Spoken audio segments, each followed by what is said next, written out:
కాకా ఒక్క ముచ్చటైతే గట్టిగా పరుగుతా ఇది మంచిగాను.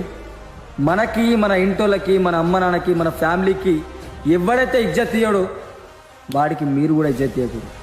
కుల్ల చెప్తున్నా, ఇప్పుడున్న కాలంలో చూస్తున్నాం ఫంక్షన్లకు పోయిన సొంత చుట్టాలు సొంత పాలోడు కూడా మన అవకాతిని మన అయ్యవ్వ గురించి తప్పుగా మాట్లాడేటోడు ఉంటుంది.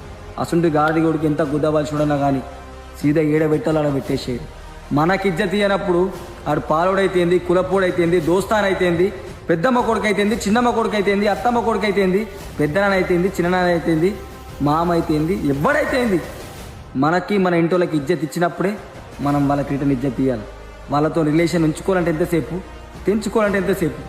మనకే ఇజ్జత్ ఇవ్వనప్పుడు బొచ్చు గా రిలేషన్తో మనకు వచ్చేదేమున్నది? సీదా దెంగేమనుంది. छोटे छोटे बच्चों को पूरों को मैं जवाब देता हूँ. ఒక్కొక్కరిని దెంగితే మళ్ళీ